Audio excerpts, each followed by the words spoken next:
नमस्कार मेरे प्यारे साथियों, मैं आपका अपना गौरव जयराम, राष्ट्रीय महासचिव एआईटीयू यानी अखिल भारतीय तकनीकी संगठन।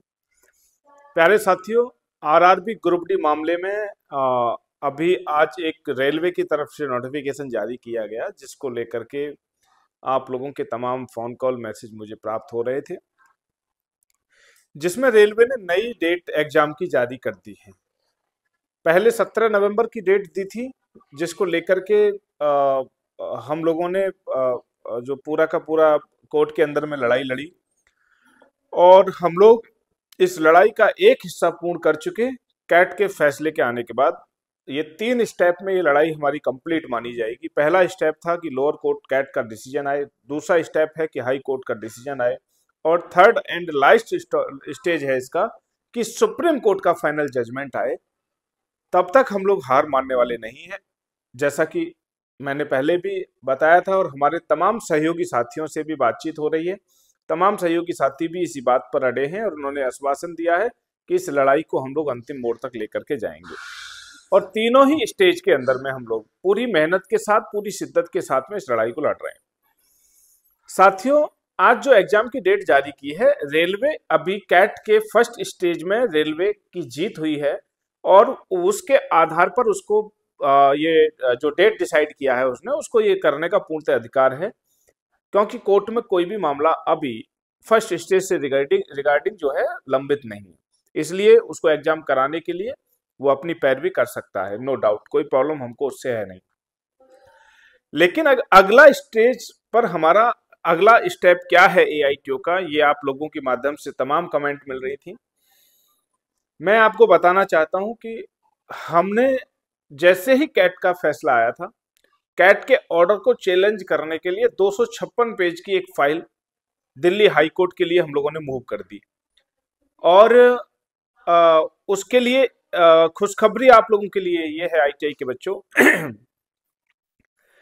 कल उस मामले में दिल्ली हाई कोर्ट में सुनवाई होनी है, उसकी डेट लग चुकी है कल। यानी कि आज नोटिफिकेशन आया था, कल दिल्ली हाई कोर्ट में हमारी सुनवाई होनी है और हमने इस नोटिफिकेशन को भी मेंशन कर दिया है। अब दिल्ली हाई कोर्ट कल इस केस को सुनेगा, कैट के जजमेंट को सुनेगा, सुप्रीम कोर्ट के 5 जजों की बेंच का जो जिस आधार पर हाई कोर्ट ने स्टे दिया था उस ऑर्डर को समझेगा, उस ऑर्डर को पढ़ेगा, और दिल्ली हाई कोर्ट ने जो स्टे दिया था, जिस आधार पर जिन जिन जो ऑर्डर जारी किए गए थे, उन सारे के सारे ऑर्डरों के बारे में कल अध्ययन होगा। तो मुझे पूरी आशा, पूरी उम्मीद है भारतीय संविधान पर कि समय जरूर खत्म हो रहा है, समय जरूर लग रहा है, लेकिन जीत आईटीआई के बच्चों की होनी चाहिए और निश्चित रूप से उनकी जीत होगी।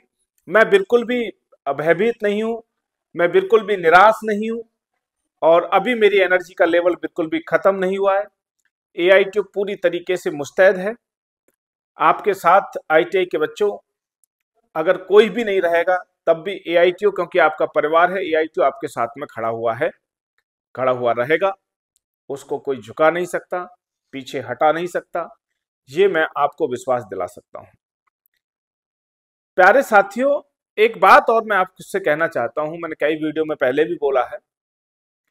देखिए, हमारे पास में जब रेलवे ने ये नोटिफिकेशन निकाला था 28 दिसंबर 2024 को, फिर 22 जनवरी को जब इन्होंने फुल नोटिफिकेशन निकाला और जब उन्होंने कहा कि इसमें आईटीआई के लिए कोई स्थान नहीं रखा है, उस समय आप याद कीजिए कि आपके मन में क्या भाव चल रहा था, आपकी भावना उस समय क्या कह रही थी और क्या विचार आपके मन में थे और देश के अंदर में क्या माहौल था।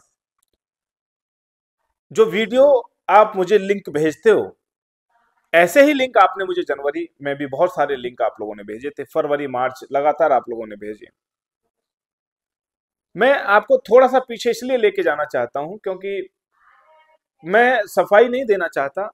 मैं चाहता हूं कि आपकी ऑब्जर्वेशन बहुत तेज है, आप पढ़े लिखे हैं, टेक्निकल लाइन से आप लोग आते हैं, आईटीआई आपने किया है, तो आप अंदाजा कीजिए कि उस समय का जो दौर था, आपके माइंड पर उस समय जो प्रेशर था, उस समय कोई विकल्प नजर नहीं आ रहा था। रेलवे को हम लोगों ने ट्विटर कैंपेनिंग करके भी अवगत कराया, तमाम आरआरबी में आप लोगों ने लेटर दिए।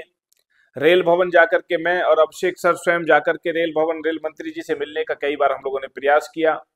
हमारी एआईटीयू की टीम ने लगातार प्रयास किया। हम लोग डीजीटी में भी गए थे कि भाई आप लोग कम से कम आईटीआई के परिवार के आप मुखिया हैं, तो आप जाकर के रेलवे से बात करें कि उनके साथ में ऐसा अहित ना हो। तो वो तमाम स्टेप बाय स्टेप जो भी हम लोग कर सकते थे लगातार हम लोगों ने किया। फिर अंत में हम लोगों को कोर्ट का के लिए मूव करना पड़ा, क्योंकि लास्ट उम्मीद हमारी कोर्ट रहती है। तो जहां सब कुछ मिट चुका था हमारा, जहां सब कुछ खो चुके थे हम आईटीआई के बच्चे, ये 32,000 वैकेंसी हमारे हाथ से जा चुकी थी। कोर्ट जाकर के कैट ने हमको नहीं सुना, लेकिन दिल्ली हाई कोर्ट ने, संविधान ने हमको और सुना, और सुनने के बाद में हमको राहत दी, और हम लोग चैन से कम पिछले 7-8 महीने इस आस उम्मीद के साथ में हम लोग तैयारी कर रहे थे, अपनी पढ़ाई कर रहे थे कि हमको मौका मिलेगा। तो साथियों, आज भी वही स्थिति में आकर के हम लोग दोबारा से खड़े हो गए हैं। संभावना बहुत कम है, ये लोग कहते हैं। हाँ, मैंने माना कि संभावना बहुत कम है। इस केस में दम नहीं था, बहुत लोगों ने कहा, बहुत वकीलों ने कहा कि इस केस में दम नहीं है। मैंने माना कि दम नहीं है, लेकिन मुझे अपनी बात रखने का, आईटीआई के बच्चों को अपनी बात रखने का पूरी तरीके से अधिकार है, और वो संवैधानिक राइट्स है। अगर संवैधानिक राइट्स है तो हम अगर उसका इस्तेमाल कर रहे हैं तो आपको आपत्ति नहीं होनी चाहिए। अगर आईटीआई के बच्चे आज पिटिशनर बने हैं और अगर वो अपनी आवाज को बुलंद कर रहे हैं, अपनी मांग को रख रहे हैं, लोअर कोर्ट ने अगर उसकी मांग को खारिज कर दिया है, तो उसका अधिकार है कि वो हाई कोर्ट जाएगा, और उसी अधिकार के तहत, उसी संवैधानिक अधिकार के तहत, उसी आखिरी उम्मीद को लेकर के हम लोग दिल्ली हाई कोर्ट के अंदर में मूव किया है हम लोगों ने। और कल उसमें सुनवाई है। कल की सुनवाई में क्या होगा कुछ भी कहना असंभव है।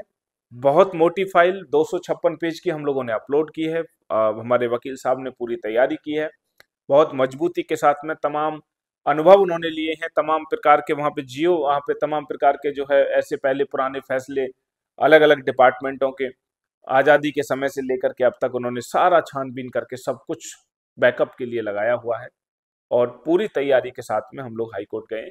निश्चित रूप से मुझे उम्मीद है कि इस भर्ती पर भी शायद कल स्टे लग जाएगा, और जो एग्जाम पर स्टे लग जाएगा, और लगने के बाद मुझे ऐसा लगता है कि अगले 1 महीने के अंदर में दिल्ली हाई कोर्ट का फाइनल जजमेंट आ जाएगा।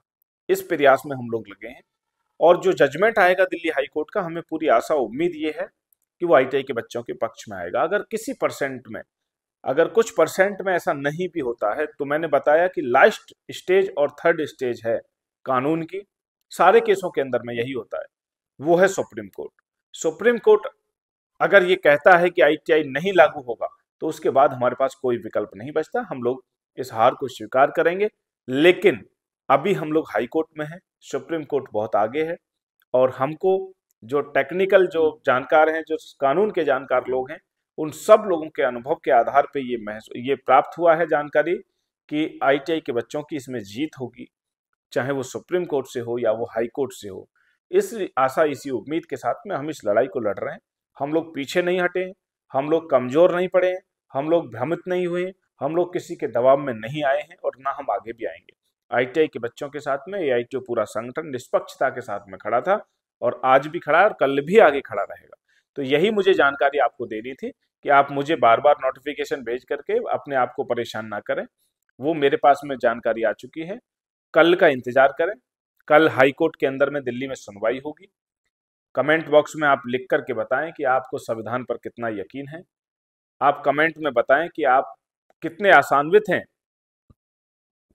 दिल्ली हाई कोर्ट के नेचर से, कि पहले भी जो सुनवाई हुई है उसके अंदर में बड़ा सकारात्मक नेचर रहा। ठीक है, तो बहुत बहुत शुक्रिया मेरे प्यारे साथियों। आप लोग अपनी तैयारी पे पूरा फोकस करें, जो रेलवे कर रहा है उस पर पूरा नजर बना के रखें, अपनी तैयारी रखें। एग्जाम की बात आती है, एग्जाम भी दें। ये कानून का पार्ट है, इस कानून के पार्ट को एआईटीयू पूरा करेगा। ठीक है, ये हम लोग आपसे प्रॉमिस कर सकते हैं। ठीक है ना? ठीक है, बहुत बहुत शुक्रिया, थैंक यू।